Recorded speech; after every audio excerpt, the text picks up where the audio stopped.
Okay, guys, we are here with our next conversation. We're going to be talking to some 2020 graduates about their experience during this school year with all of the issues that we've had to deal with.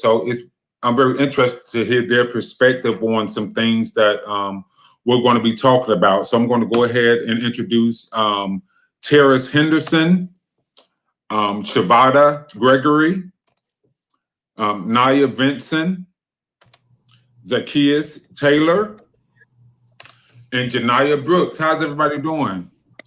Hey, I'm good. I'm doing all right. So we're going to go ahead and let you guys introduce yourself. We're waiting on Terrace to come in. So Shavada, you'll go ahead and introduce yourself to those who are watching, and we'll go ahead and get started. I'm Shavada Gregory Jr. from Humphreys High School. Okay. Naya?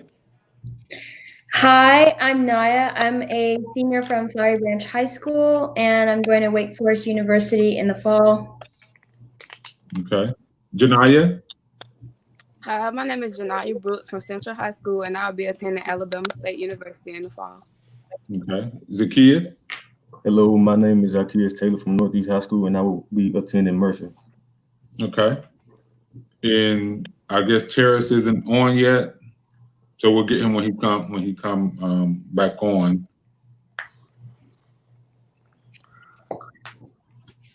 Can you hear me now? I can, but we can't see you. All right. I'm Terrace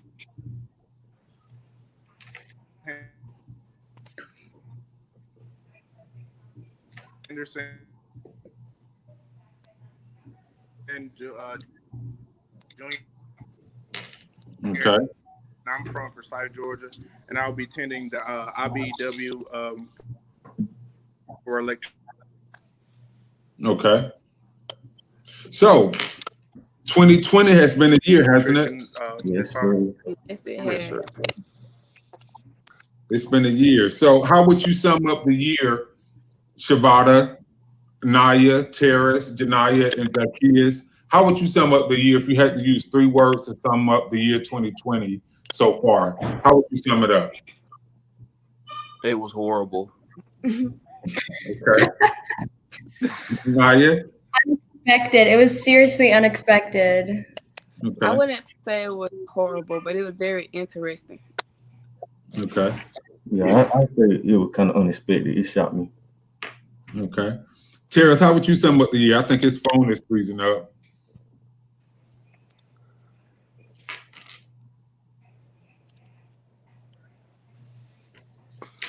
So my first question.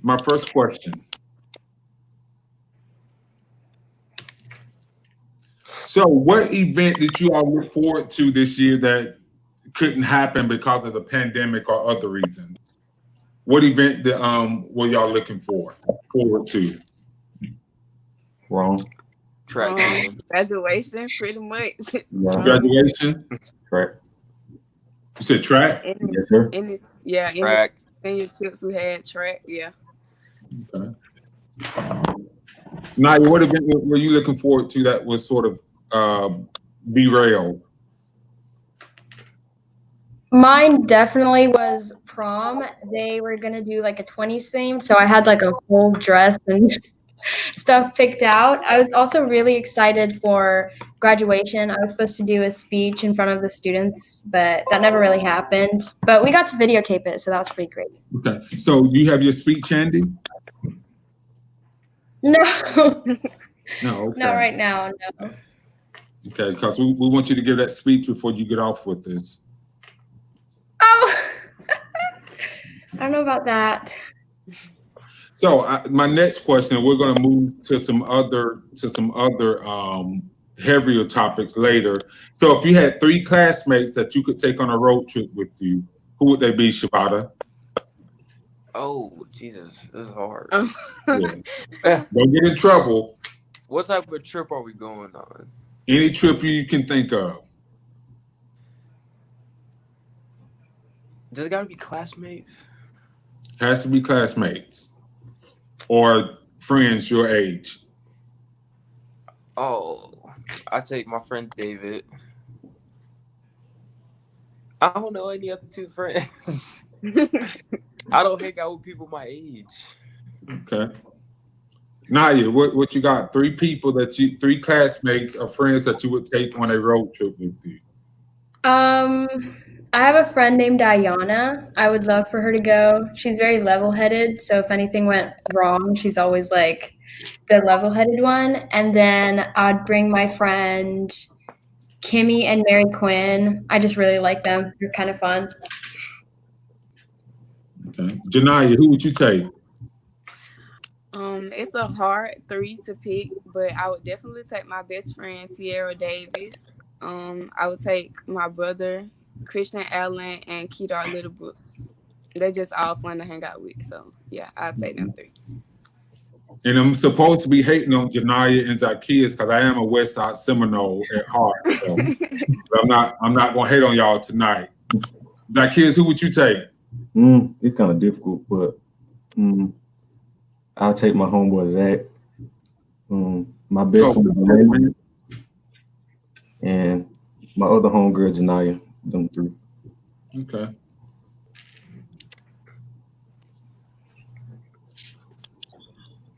So, what three adults, Shavada, first, has shaped your education and given you a positive experience with education? Well, Good first note. of all, my parents, most Okay. definitely. Then I'd say my football coach and my track coach. Okay. Naya, three people who shaped your education. One of the main ones is definitely my mom. She instilled like the importance of education to me. So I think without her, I probably wouldn't have gone this far. Another person would be my art teacher from 7th grade. Her name is Miss Patterson. She held me to a really high standard. So like my art now, it's good because of her. And then I have so many teachers that kind of were really good, but my favorite writing teachers would have to be Mr. Wildeboer and Mrs. Ramsey. They loved creativity, but also helped me with my grammar and punctuation and all of that. Okay. Janaya? First I would say my mom, because she really has helped me through the whole situation. Like as far as not having a prom and graduation, she still pushes me and like lets me look on the bright side of going to college and everything. So I would say my mom. I would definitely say my track coach, because she's helped. I've been with her since I was in 9th grade, since I was a freshman. So she still talks to us and let us know that everything's gonna be okay. And I would say my math teacher, Miss Bailey. Yeah. Okay. Zacchaeus? I would say first I would say my track coach. Well, I had like three of those. I would say my track coach, and I would say my parents, and I would say one specific teacher, Miss Singleton. Like she kind of pushed me to always believe in myself, even when I thought I couldn't do anything. So yeah. Okay. So, Naya, so you're an artist? Yes. Did you draw that picture behind you? No. Oh, okay. Most of my art is about like being Black in America. So social issues, the beauty of being Black in America. So stuff like that. It's usually collage. Okay. So, Janaya, what other extracurricular activities are you into? So I like dance and chorus. I'm actually a fine art student for both. So that's what I did when I attended Central. And I ran track too, but we didn't have track season this year. So Shavada, do you sing as well? No, I wish. Okay. Janaya, you want to sing something for us, like 10 seconds? No, I'm okay. 5 seconds. Nah, I'm okay. Okay. Zacchaeus, what kind of extracurricular activities are you into? I like to sing too. You like to sing? Yes, sir. Oh, you gonna sing something right quick? Oh, sir. Okay.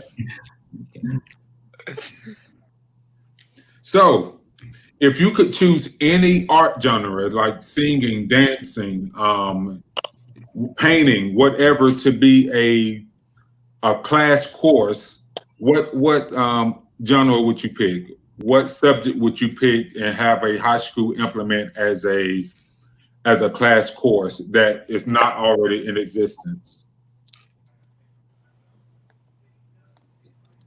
Mm.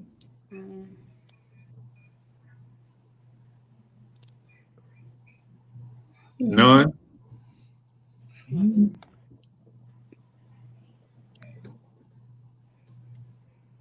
So for me, I would probably pick, and this is going to sound crazy.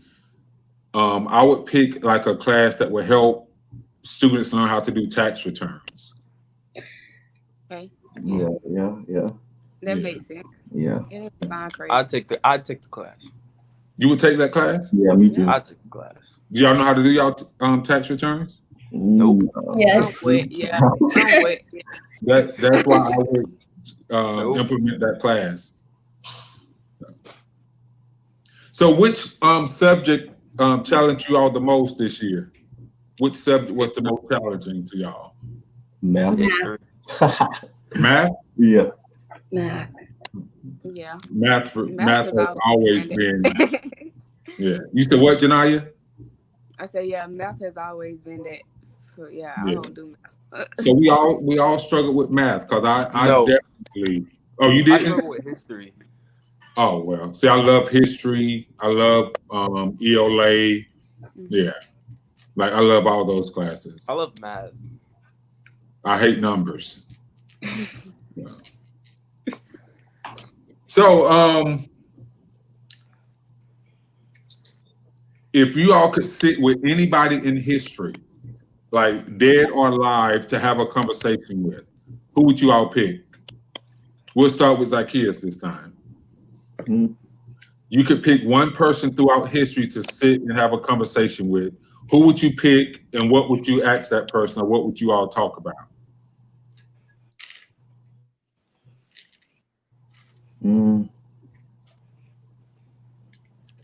I'll probably pick Martin Luther King. What would you Just ask? because, like, I heard so many things about like him. I didn't heard so many stories about what happened, and I just want to know, like, I want to know what happened for real. Like, I want to hear it from his mouth because I didn't heard so many people switch the story. I heard many stories about him, so I would just ask him like what really happened. I would have him explain to me. Okay. Janaya, who would you sit with, and who would you ask? What would you ask them? I would choose Sojourner Truth only because she had a lot of struggles as being a woman and a female. So I think I could relate to that. So I would ask her a lot about how it was to be a female. Okay. You asked her how about being what now? A female, a Black female. Yeah. Shavada, who would you sit with, dead or alive? I agree. I'd sit with Martin Luther King Jr. Okay. What would you ask him? Everything. Like, how was it like growing up for him? Okay. Pretty much. Naya, who would you sit with? I would definitely choose Angela Davis. I was watching The 13th recently on Netflix, and it was about how she fought a court case against her and she won. And I was just amazed by her power and will, because even the feds were going against her because of her partnership with the Black Panthers. So I would love to ask her about how she found education at that level that she was at back during that day, and also how she found this, like, the courage to go up against so many lawmakers. Okay. So I want to visit something, and let me do this because I want let's see.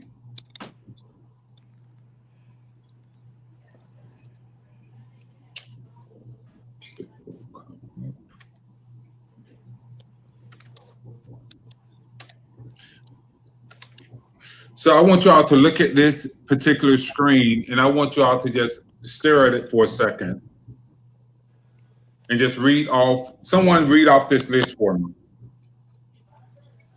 These are just some notable events that happened from 2001 to up until 2020. So, Naya, can you read this list for me?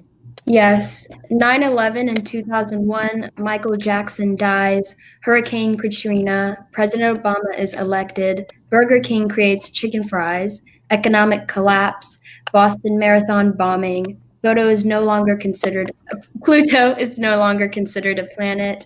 Saddam Hussein captured, Osama bin Laden killed, YouTube is created, Ebola outbreak, Sandy Hook school shooting, Glee premieres. So do y'all remember any of those events? Yes. Yes, sir. Yes. Which of those events stand out to y'all?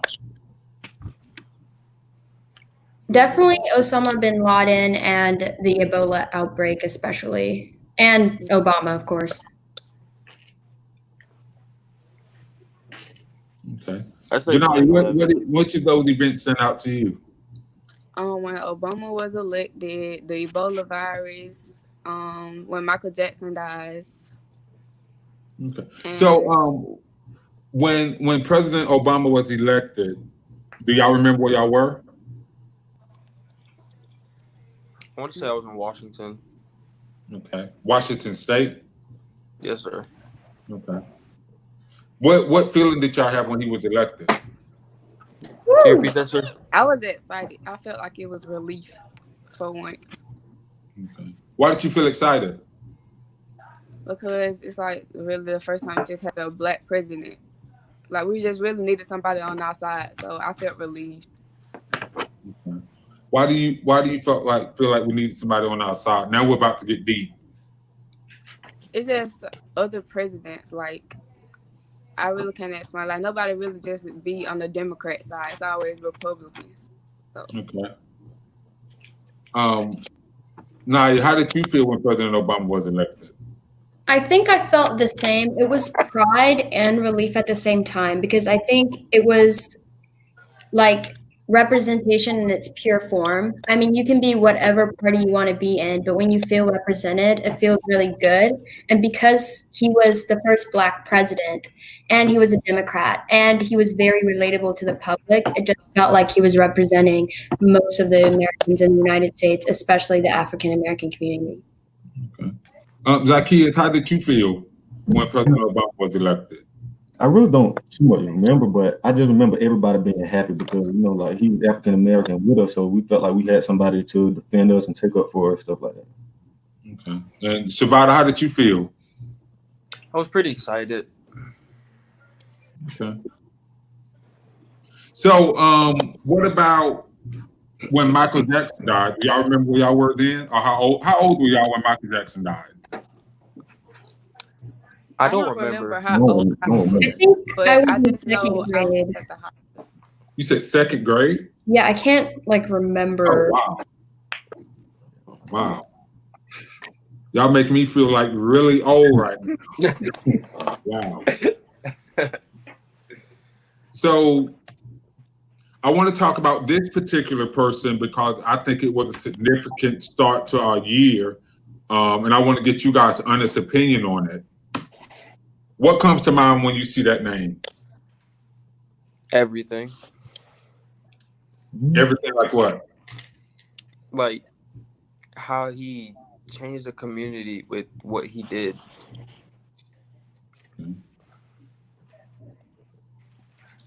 Zacchaeus, what comes to your mind when you see this name? I mean, just basketball, period. But I really never watched basketball, so I heard of Kobe. Of course, everybody knew of him, but I never knew like what he did because I'm not into basketball, so I never watch it. But when he died, it kind of hurt me, even though I didn't know him personally. Like I didn't watch him, it just kind of hurt me. Janai, what comes to mind when you see this name? Yeah, the same, basketball. But I did hear a lot about what he did, what he used to do. He used to try to rap and everything. Like, I seen a whole bunch of videos on him. So, and the way that he died was just sad with his daughter. So, yeah. Naya?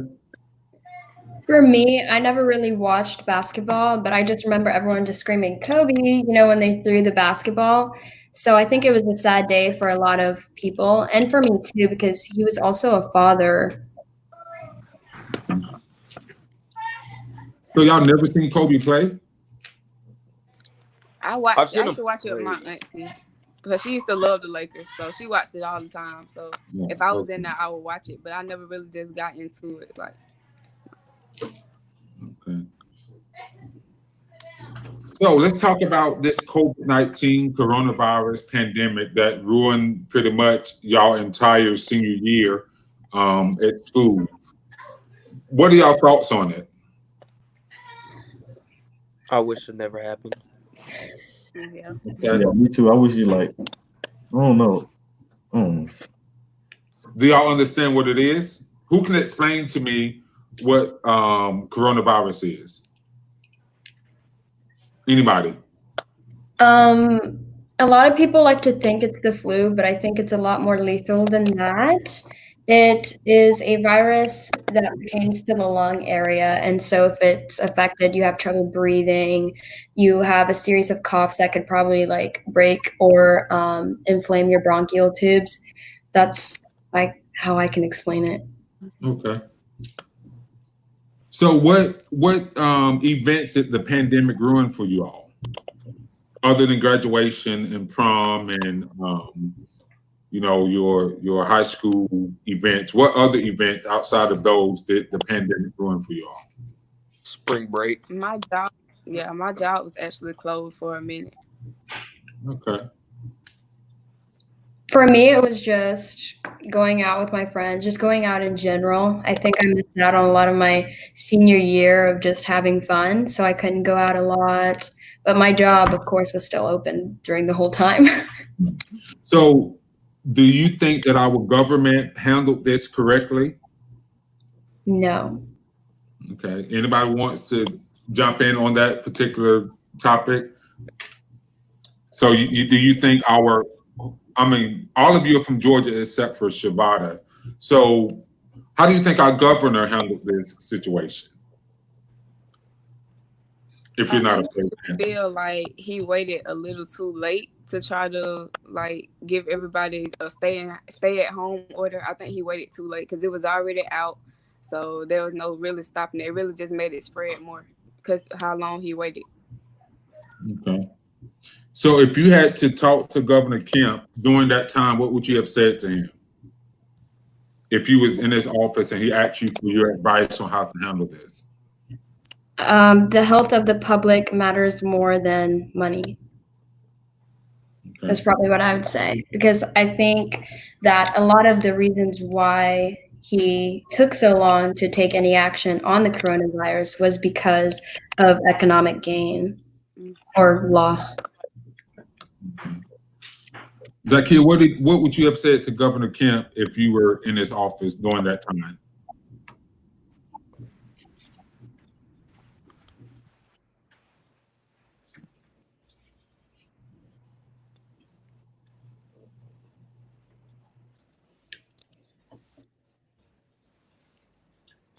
Shabata, what would you have said to?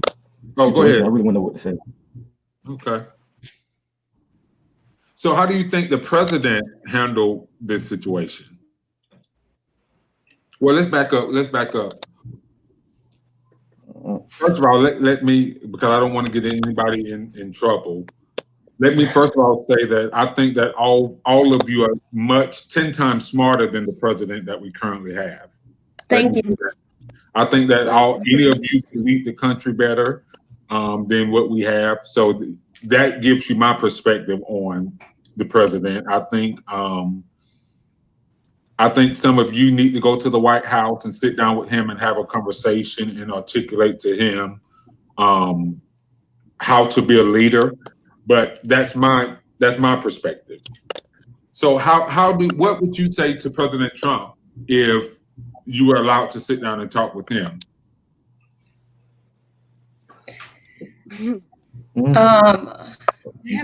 Without cussing, because you know your teacher parents might be watching.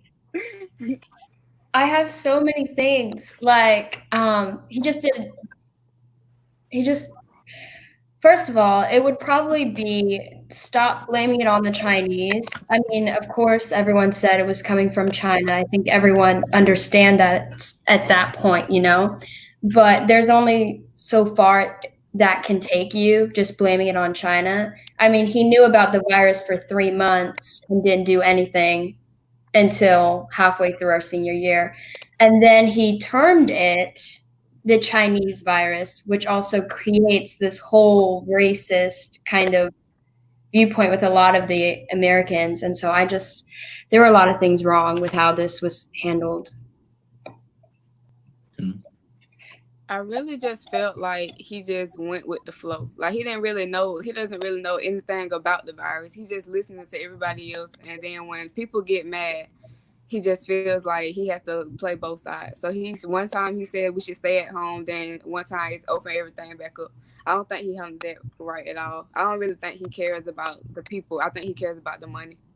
Yeah, and I feel like he took it as a joke, kind of like I think I don't really think he thought it was funny, but the stuff that he would say like made it seem like he was playing, like he thought it was time to play or something. Mm-hmm. Yup.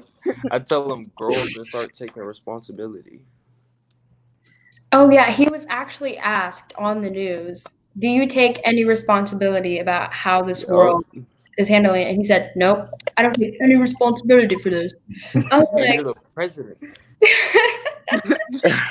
and then he brought up that mess about warm weather's gonna kill it. Warm weather, it's gonna go away. Oh, it's gonna make it worse. It's fake. I was like, what?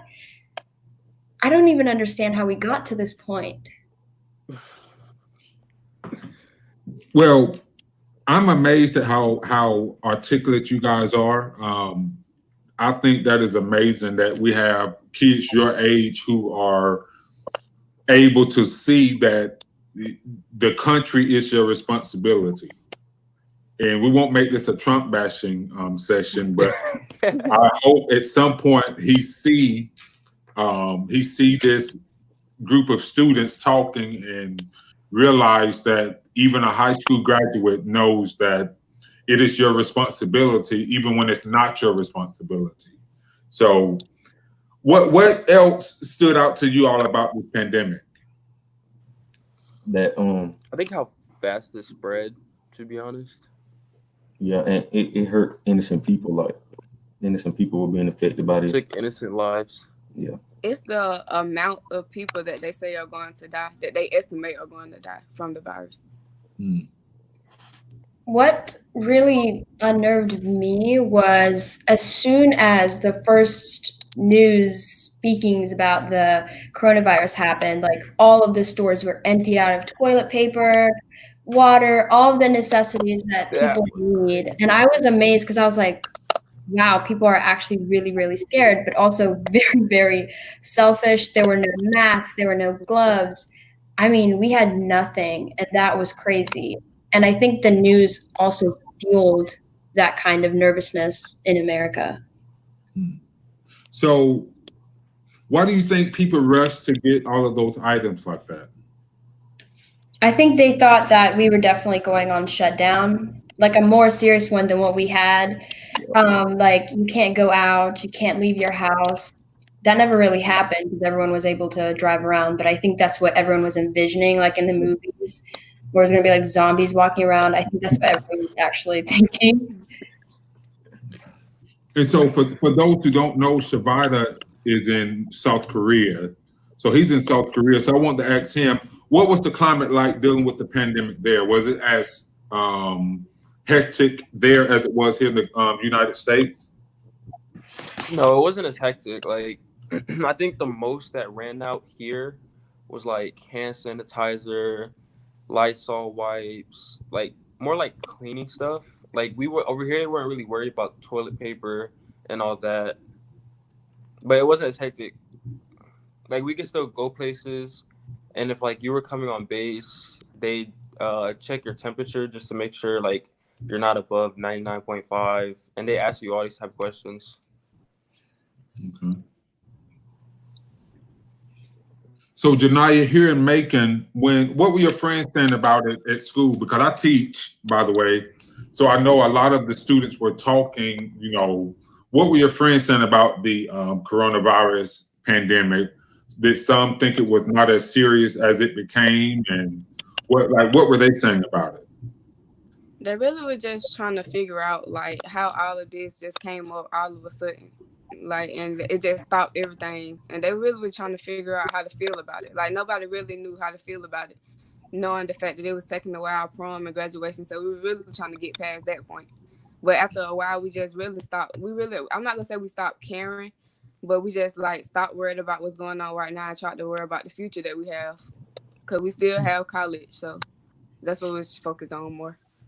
Okay. So what did you guys do to cope with, not having sports to attend, not having prom, not having a traditional graduation? Like, I know that stuff can take a mental and emotional toll on people, and I can imagine for you all. So what steps did you all take to sort of help you all get over that particular phase of that reality?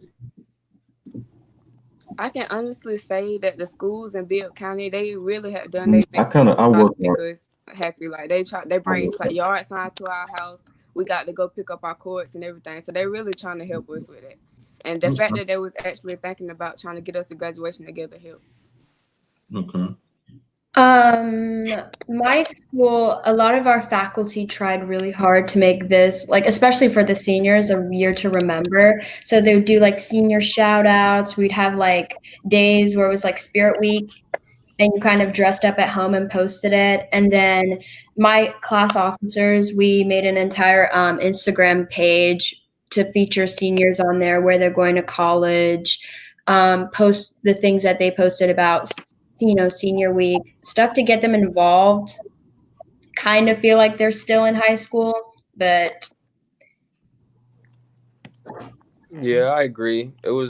For me, it was the teachers and my parents for like still motivating me, because like when I heard of this, like I heard everything was canceled, I was like, okay, there's really like no point of like doing work anymore because I don't get to do nothing.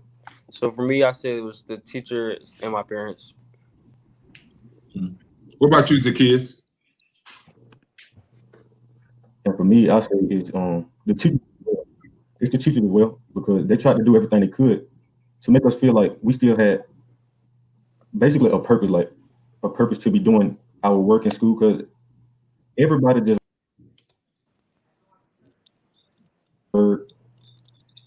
And I felt like that as well. I was gonna give up.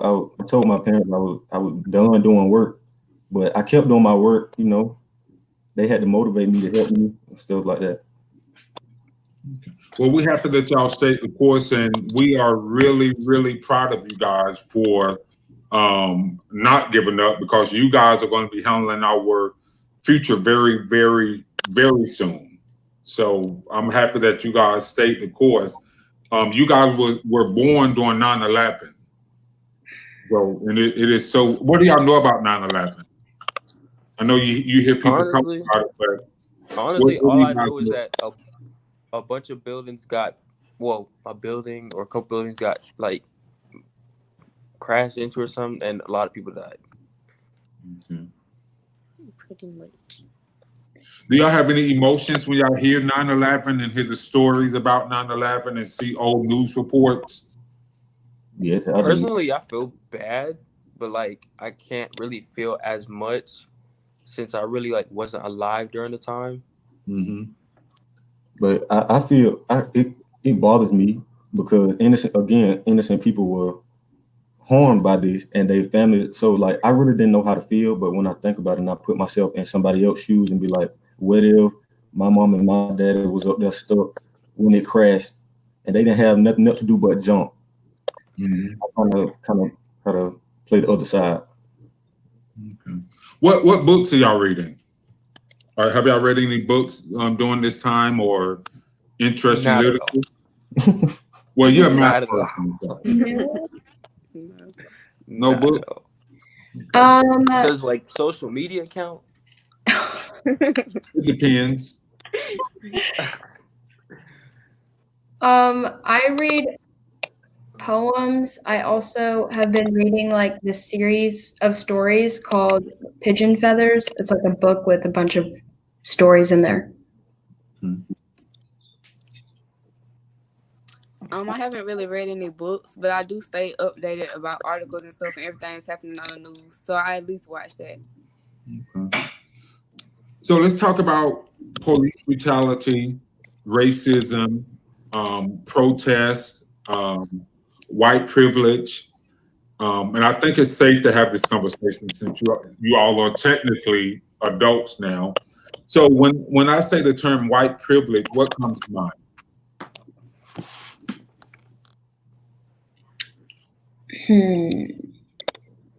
I'll give you a minute to think about it. White people have the upper hand. Okay. Yeah, like white people putting themselves above us because of like how they won't get affected based on what they do. Okay.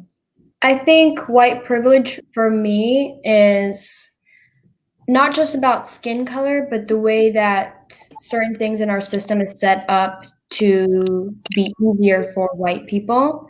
And I think it's also the ignorance of it, like when white people don't realize that some races have it harder than them. That's white privilege, just being completely ignorant to the other side. Okay. Zacchaeus?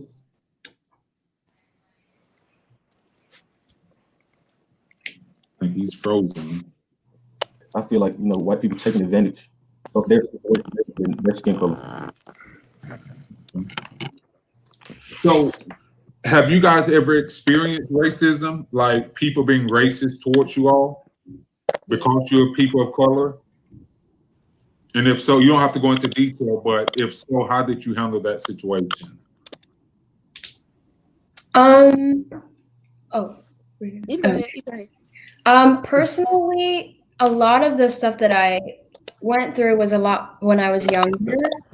So, I was born in Africa, in Ethiopia, and so this idea of like race was never really introduced because everyone in Africa is essentially black. And so the idea of races wasn't a thing. So when I came to America, it was really strange to see how important race was, especially in society.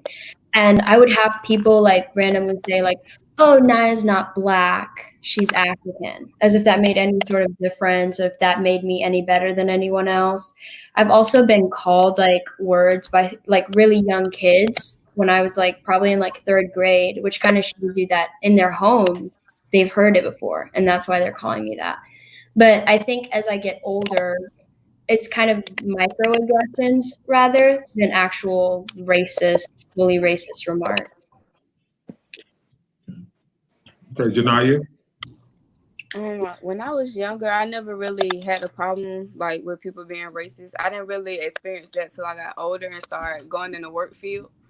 So I never thought it was actually just like personal, but it is like older white people, like they really do be racist, and I really see that it's real life and this stuff actually happened. Okay. What about my guys, my gentlemen? I never experienced. I never personally experienced it like that, but like over here, like some kids make like black jokes like in our school, and like they think it's funny, but like for personally to me, it like kind of feels bad, so I have to like sit up there and confront them about it.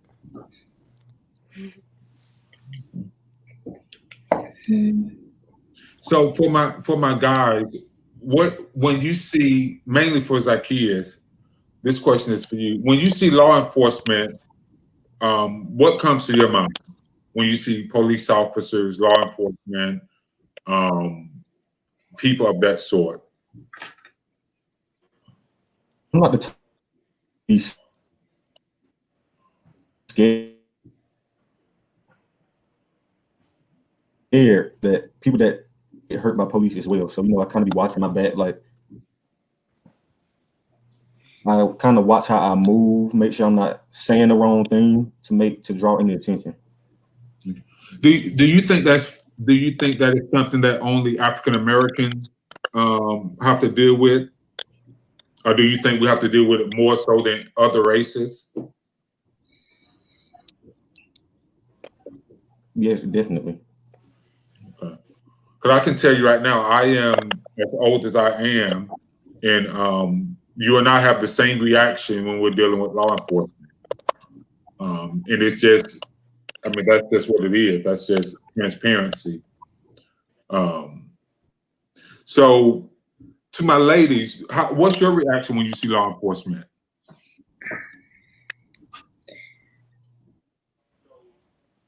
For me, I think especially with this whole movement, it makes me a lot more scared.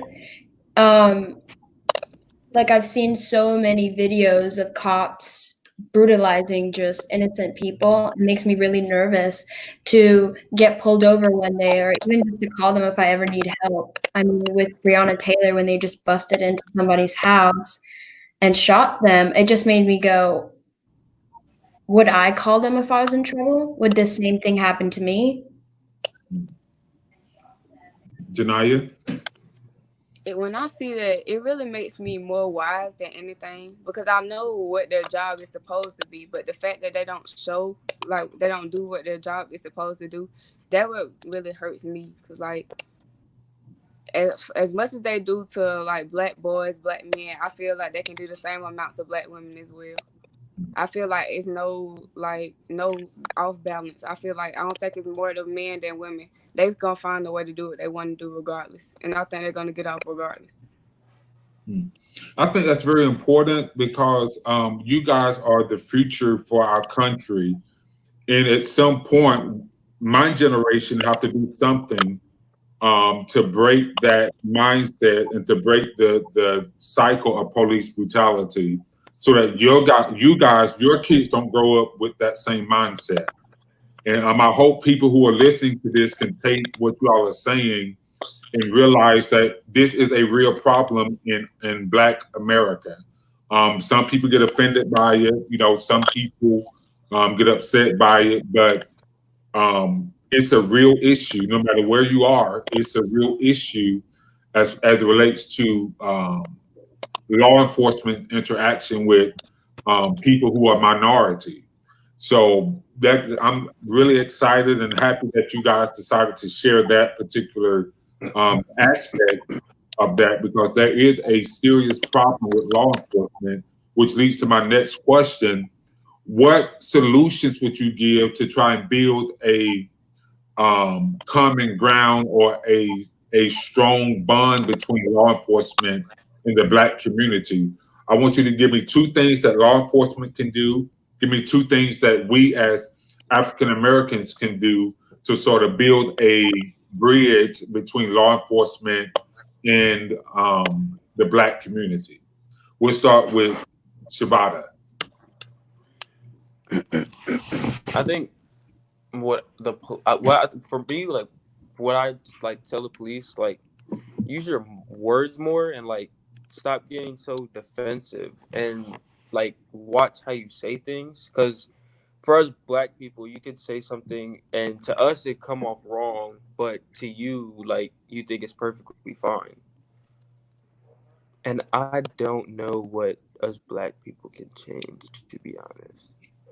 Like for me, it's kind of hard because I haven't been to the States in going on 5 years.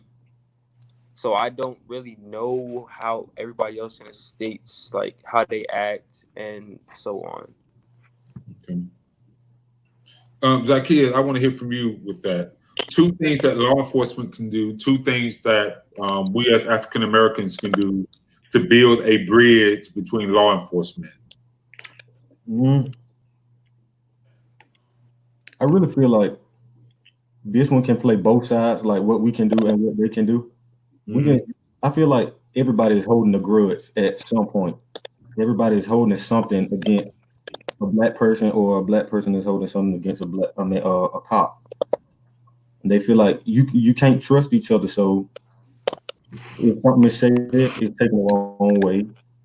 If they move funny, you move funny. So I just feel like it's a constant war at each other that I don't know. Okay. Janaya, what would you suggest?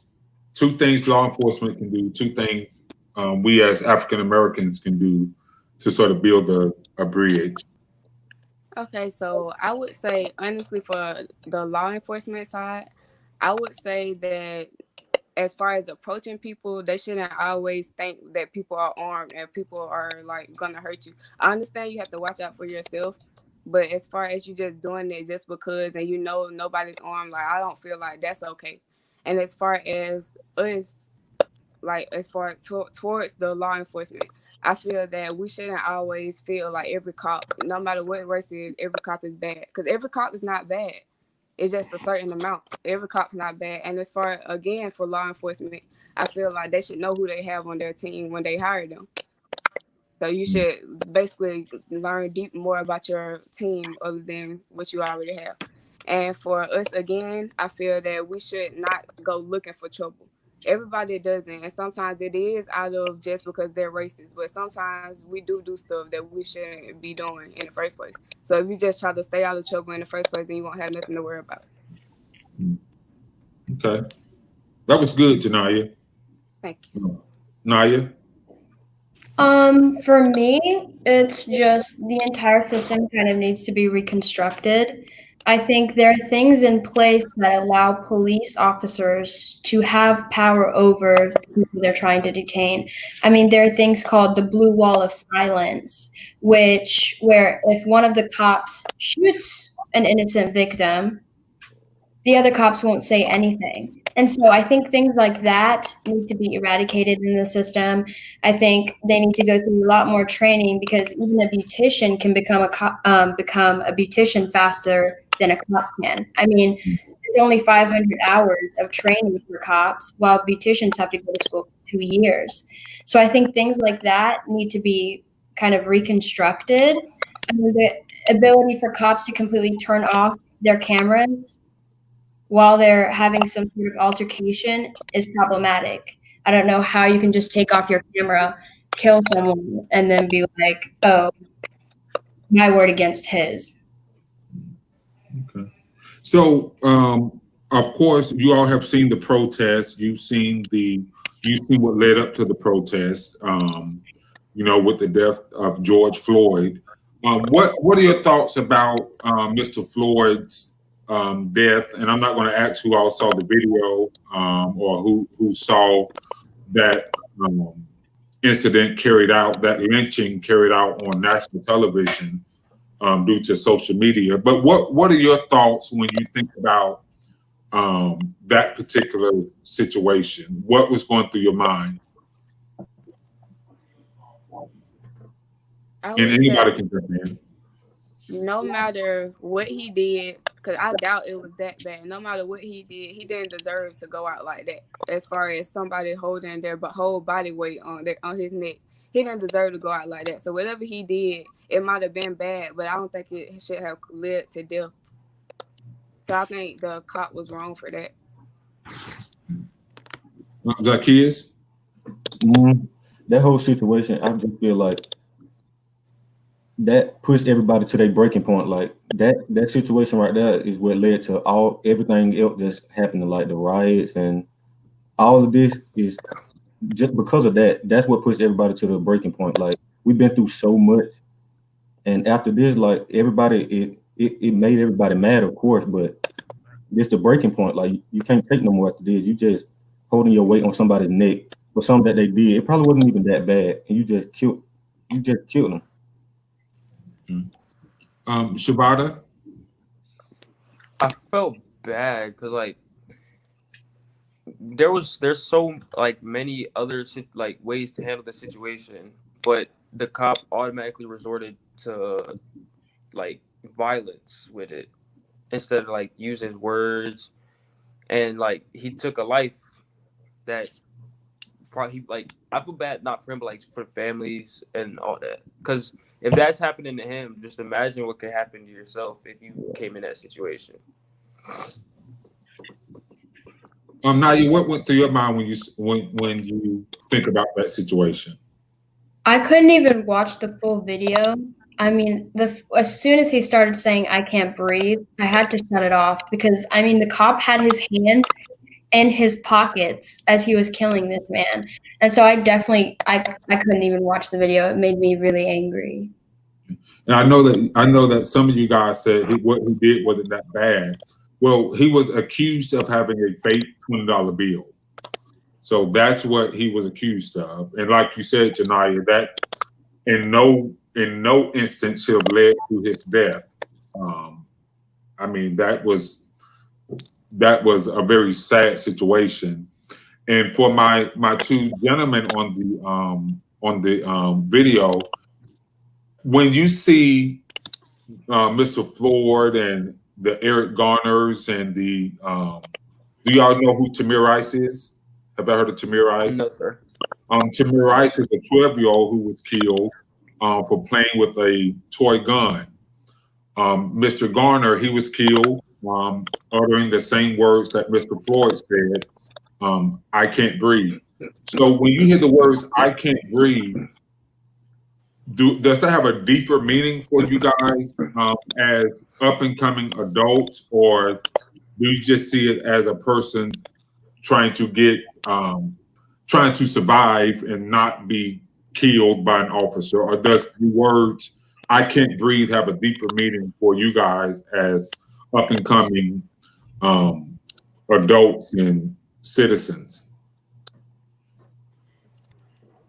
No, I look at it as how it was put. Like, he can't breathe. That's basically how I looked at it. I never went deeper than that. Okay. No, I agree. Naya, when you hear the words "I can't breathe," is there a deeper meaning behind that for you as a young Black woman, young lady who's coming up and want to possibly be in leadership roles of some sort? 100%. I think I can't breathe for a lot of people may signify more than just those two people dying. I think I can't breathe means like just being Black in America, the microaggressions that we face every day, the side looks everyone gives us stepping into different stores. I mean, just the little things that happen every day in our lives, and the videos that we always have to watch on the news of Black people being arrested or killed by cops. I mean, those things can feel like they're suffocating you. Okay. Janaya? I actually agree with Naya with what she said. I do feel like Black people, like, it seems like we can never get a break. Like, every time we turn around and look on the news, it's always one of us getting something done wrong to them. So I feel like it's just we can't get a break with anything. Like, anything we do is wrong or looked at by side eye. So I agree with what she said. So, the big thing now is, you have Black Lives Matter. All of you have heard of that movement, right? Black Lives Matter.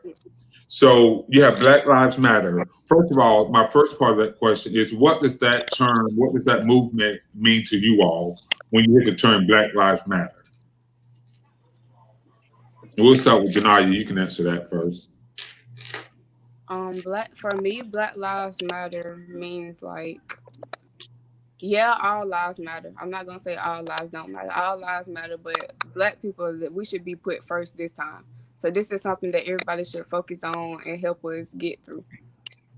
Cause it's been too many deaths about Black people, so I think everybody just need to focus on this for one point in time. Okay. Zacchaeus? I feel like everybody look at us last. Like, we should be the last person to do such and such. Like, we should be the last person to start a business. Or they look at, like, I don't want to say it the wrong way. I'm not gonna say it, but no, you can be yourself. All right, but okay, so I would say they feel like a person from another race should start a business before we should start. They feel like we can't handle it, I guess, and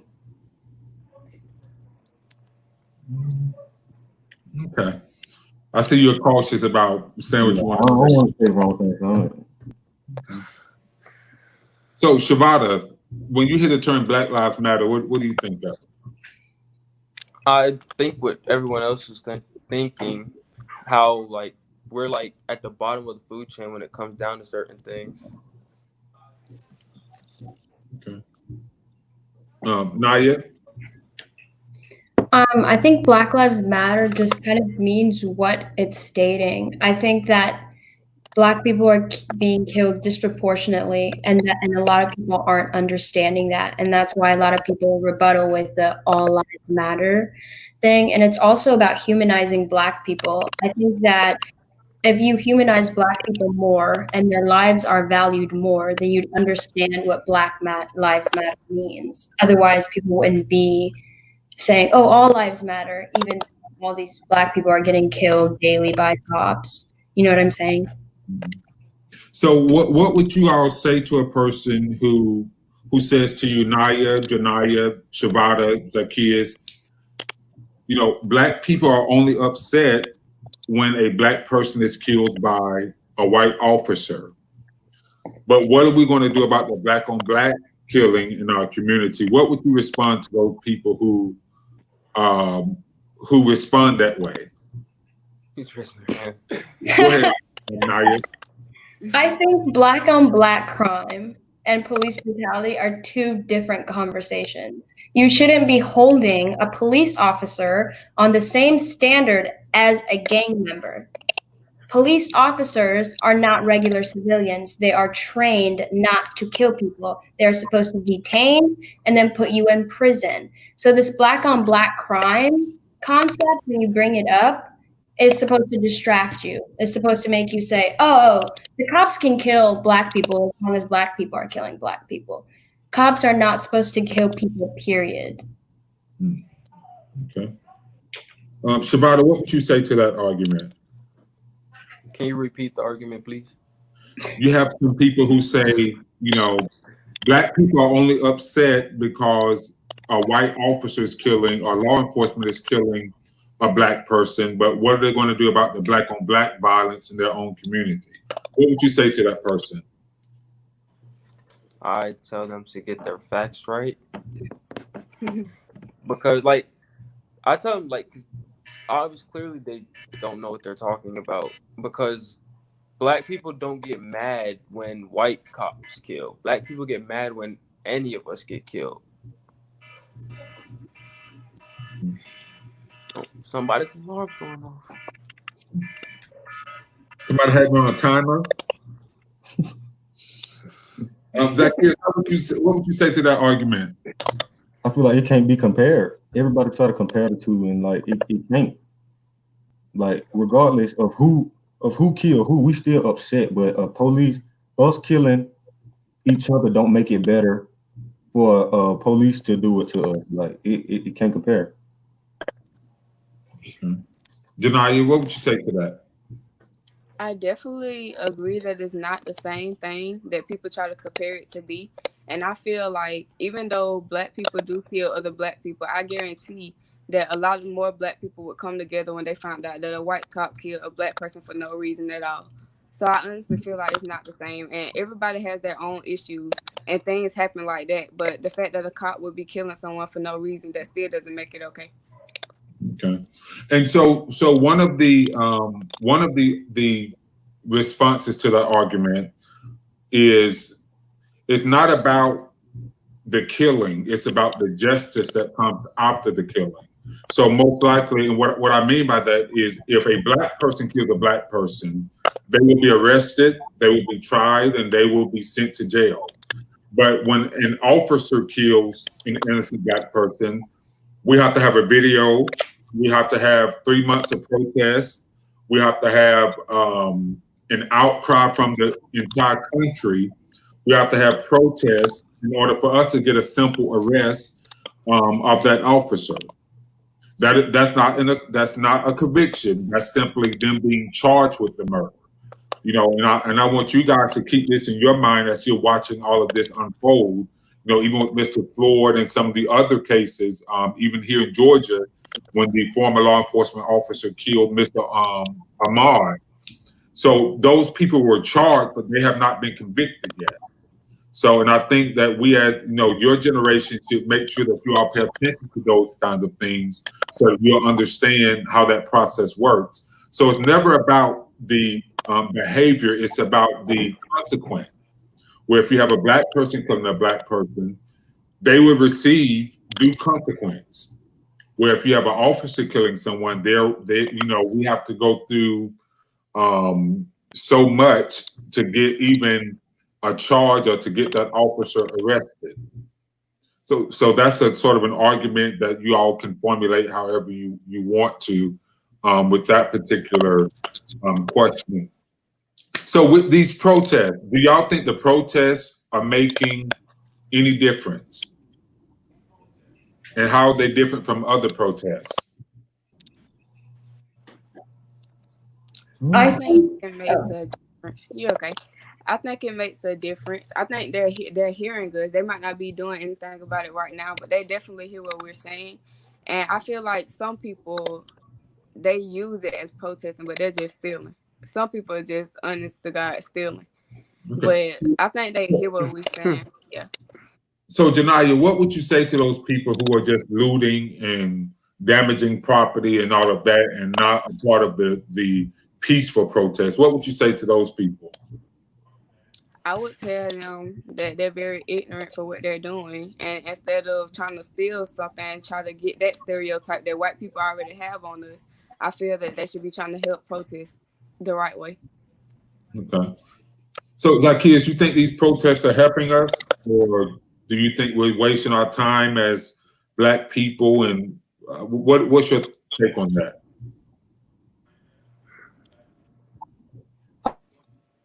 I feel like it is not only Black people.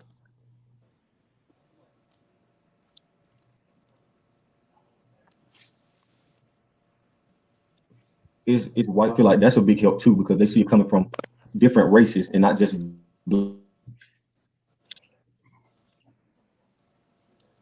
Black people. Because your phone was going out, so I want you to think about that answer. We're going to come back to you.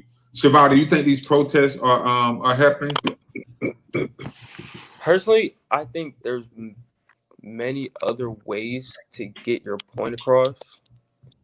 But like honestly, people have tried other ways to protest and it hasn't worked.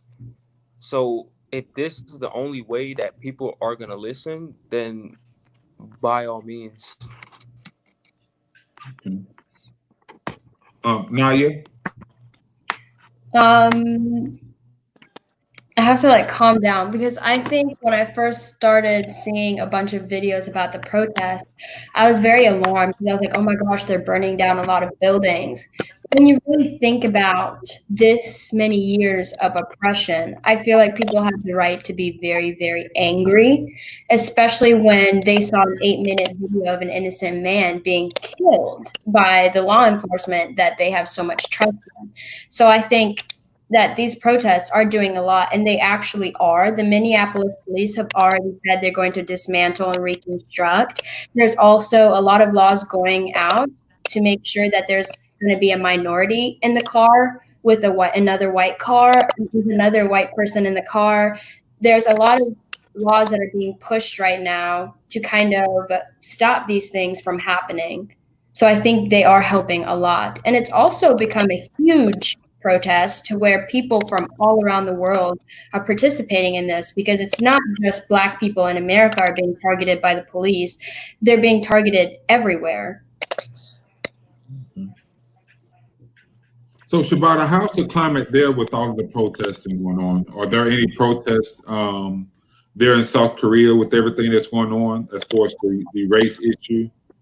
Not at all. I think the only protest I be seeing is off base when they're talking about North Korea or something about Trump. Like, but the other day, I think it was last night, everybody on base got into like this one big group and had like a moment of silence for Black Lives Matter to like show that we support. So I want to make sure I ask this question the right way. Do you guys have white friends? Do y'all have a diverse group of friends? Yes. Okay. So how Yes. do you said yes? Like, yes, but like, I don't know, like, not really, like a yes and no. Okay. Like, Okay.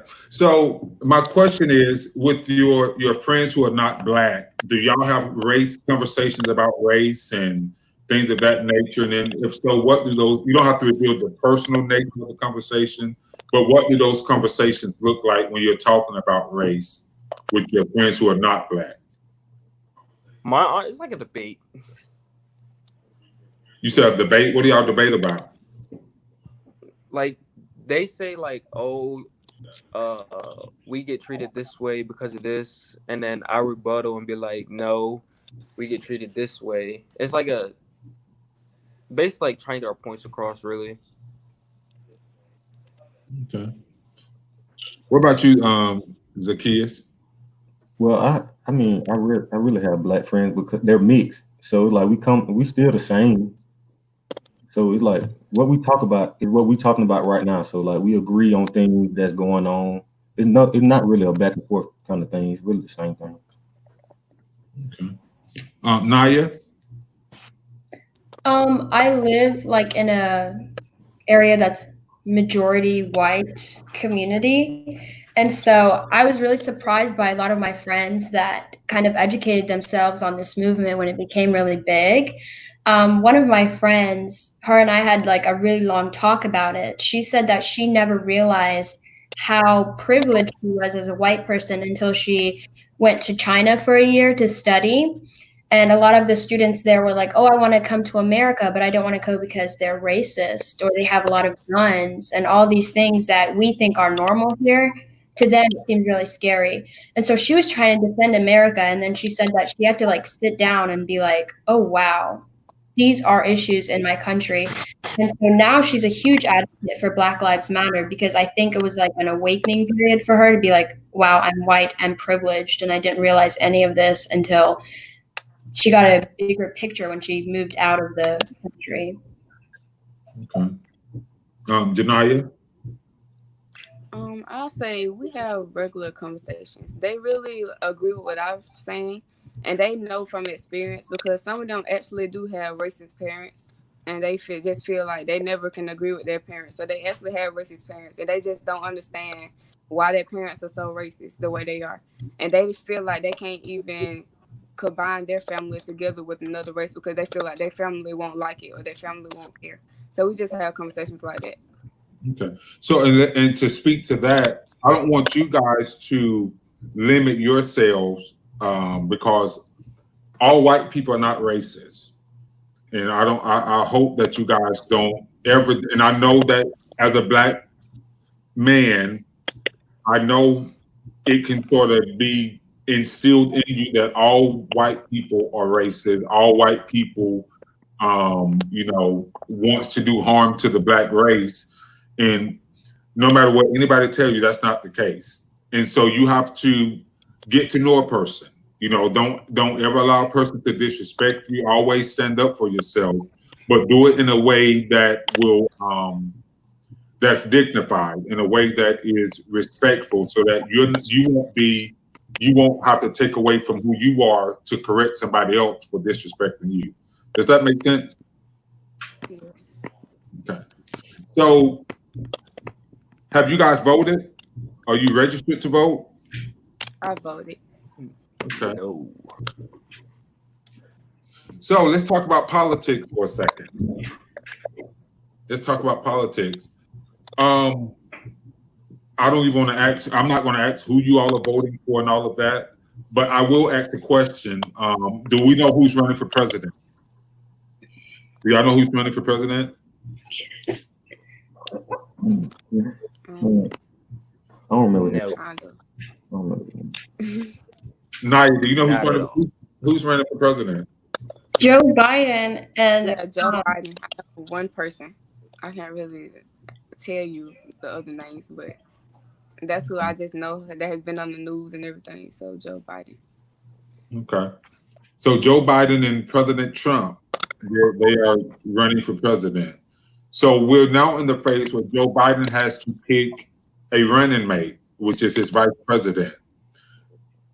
If you all were talking to Joe Biden and said, and he asked you, who should I pick as my running mate? It has to be a woman. If he says, he asks you, Shavada, Naya, Zacchaeus, Janaya, tell me who you think I should pick as a running mate.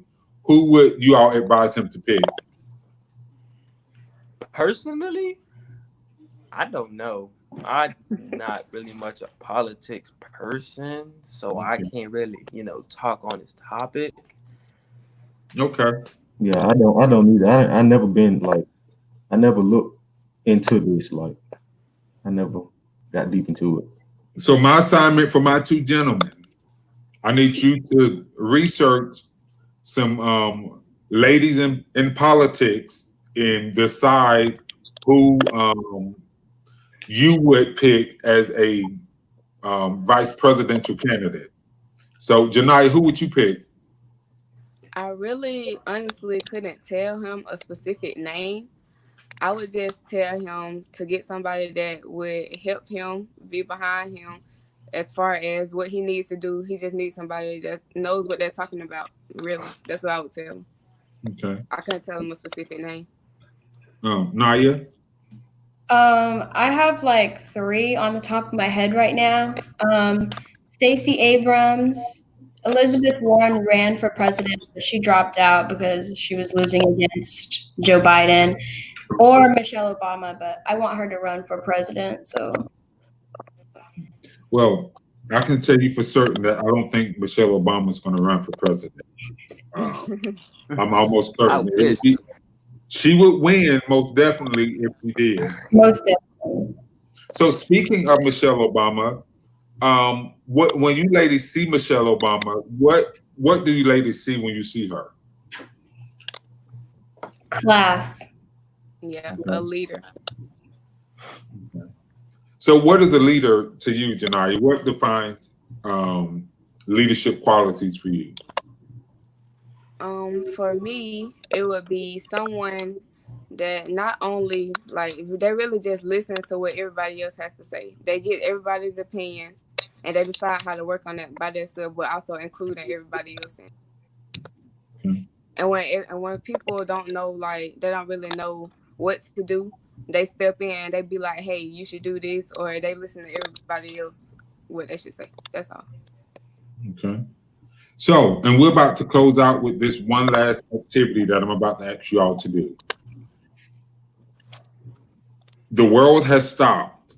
Okay, listen to the scenario so that you can respond accordingly. The world has stopped. You have been given a microphone that can broadcast over the entire world. Everyone has stopped. You have been given the attention of the entire world for 45 seconds. Starting with Shavada, what would you say to the world in those 45 seconds? You can address them if you want to just yell for 45 seconds. What would you say to them in 45 seconds in the midst of a pandemic, in the midst of police brutalities and protests and Honestly, I just yell for 45 seconds. What would you yell? I think, well, knowing me, I think I just yell for 45 seconds. Okay. Without taking a breath or two. Okay. Zacchaeus, what would you say? Being truthful, if I had everybody's attention in the world, I'd let them know, like, God, well, how can I put this? God see everything. So, like, I'm pretty sure he's not happy with what's going on, right? So I would just tell him, like, we got to do better. Like, do better. Yeah, that's basically it. Okay. Janaya? Okay, I would tell the people of the world to be wise, take responsibility, do their research, don't panic, and basically just learn about everything they can while we're here. And learn about the economics, learn about everything they need to while we're here. Okay. To move forward. Okay. We have one more exercise, so I need you guys thinking. Naya? I think I'd probably do like a quote, some sort of inspirational quote. Okay. What would that quote say? I think the only one that's in my head right now is, if you can only stand tall if someone else is on their knees, then you've got a problem. It's supposed to say, like, if the only time you feel important is if someone else is suffering, then there's a problem. I'm trying to like promote like togetherness in communities. Okay. And this What is the would you say there was 45 seconds? what would I say? Yes. What would I say? I would say be vigilant. I would personally address my my Black community first, and whatever time is left over, I would dedicate that to the world. I would tell them to be vigilant. I would tell them to get involved in the political process. That's the only way that real change can take place. If we are actually at the table, helping make these decisions, I would draw as an example when the president decided to do a photo op in front of the church in the middle of after he has tear gassed and flashbang protesters, and I would draw an inference to that. I would probably address the fact that the president of the United States has once again decided to made a regretful decision to pretty much step on the proverbial necks of Black people by hosting his first rally in a city that is known for a massacre of the Black race, which is the Black Wall Street massacre in Tulsa, Oklahoma. Not only has he decided to host a rally in a town that is known for a very violent and gruesome history towards Black people, but he's decided to do it on a day that Black people hold very dear, which is Juneteenth. So I would address all of those things. I know that's over 45 seconds, but I would definitely try and address all of those things and try and encourage everyone to stay vigilant, be resilient, be as Janaya said, be wise, be responsible, and take responsibility for your actions. So do you guys want to say anything to, closing remarks to your teachers, to your parents, to your friends? This is like the shout out time here. You can say anything to your teachers, parents, your friends. Tell us what you're planning on doing in the future. Let's do that first. Tell me what you plan on doing 10 years from now. What do you expect to be doing? Playing in the NFL. Playing in the NFL? Okay. So, with you saying that, how do you feel about how the NFL is responding, how they responded to Colin Kaepernick during his time when he was kneeling?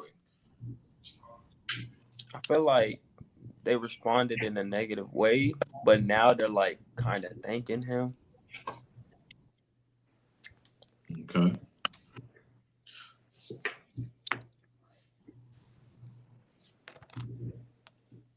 So, Naya, first of all, Shabata, what's your major? Kinesiology.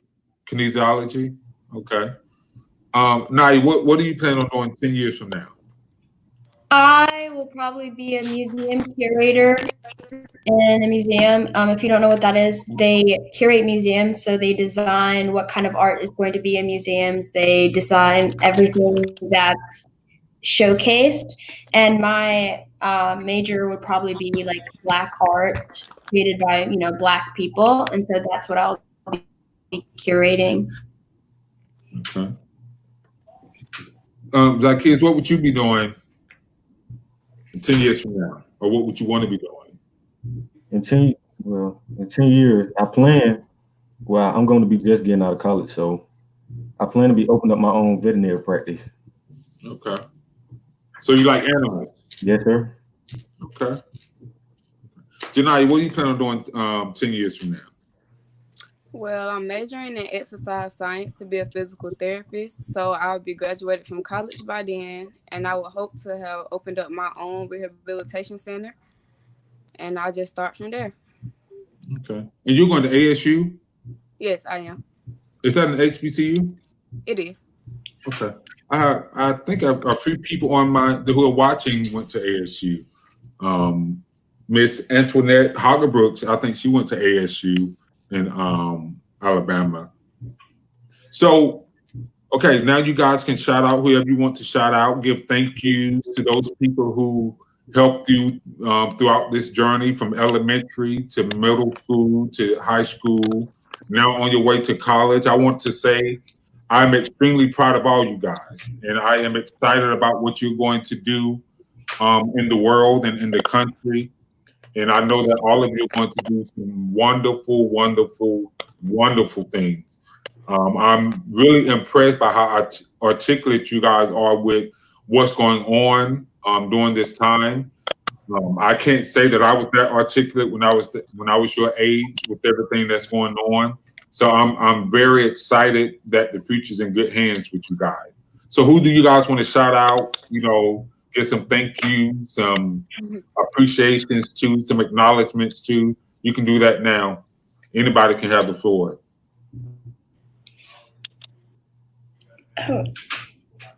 I'll go first. Okay. Mom, I love you. You're the best. She's watching. She's been commenting this whole time.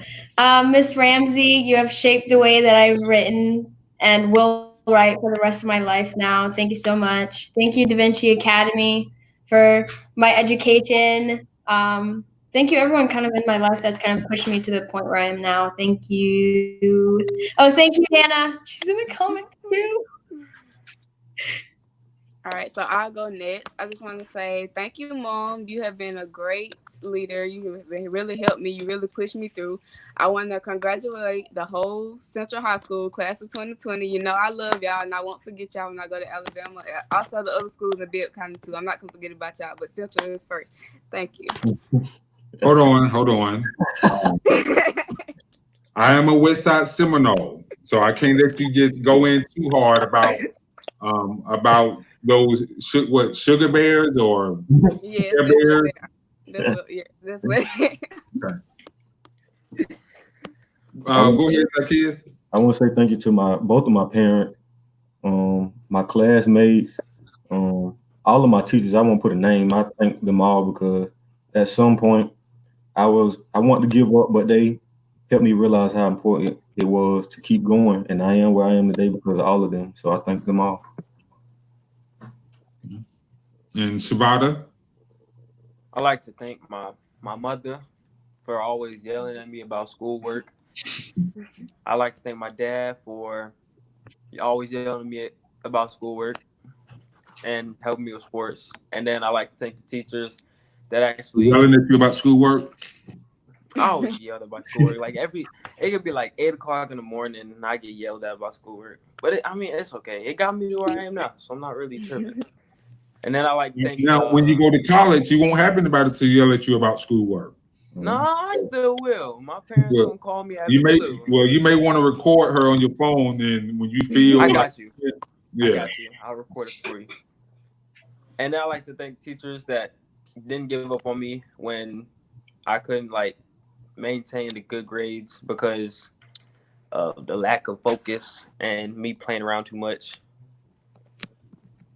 And then my sports coaches for keeping me out of trouble. Okay. So we're going to end for tonight, but I want to say thank you guys so much for coming on and sharing your thoughts, sharing your perspectives. I really, really, really had fun talking to you guys, and we definitely have to do this again when you guys are off in college. So I'll definitely be in touch, and we will definitely be looking forward to great things from you guys. Thank you. Yes, sir. Have a Thank good you. night. You too. You too, sir.